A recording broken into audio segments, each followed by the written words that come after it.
नमस्ते प्रणाम। हम एगो झूमर गीत लेके आई बानी, देखी जा सुनी जा, लाइक कमेंट जरूर करे जा। काचा अनार बिचे दाना बलमो सुगाना बन के आना हो। काचा अनार बिचे दाना बलमो सुगाना बन के आना हो।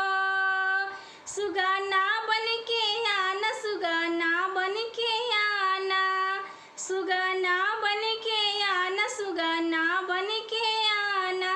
किसी से दिल ना लगाना बलमो सुगाना बन के आना हो। किसी से दिल ना लगाना बलमो सुगाना बन के आना हो।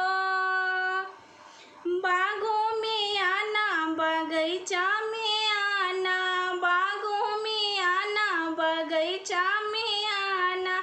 जहाँ मैं रहूँगी अकेली बलमो सुगाना बन के आना हो। जहाँ मैं रहूँगी अकेली बलमो सुगाना बन के आना हो। काचा अनार बिचे दाना बलमो सुगाना बन के आना हो। काचा अनार बिचे दाना बलमो सुगाना बन के आना हो। कॉलेज में आना, कॉलेजिया में आना, कॉलेज में आना, कॉलेजिया में आना।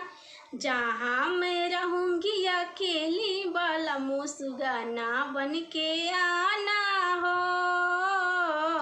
जहाँ मैं रहूँगी अकेली बलमो सुगाना बन के आना हो। काचा अनार बिचे दाना बलमो सुगाना बन के आना हो। काचा अनार बिचे दाना बलमो सुगाना बन के आना हो।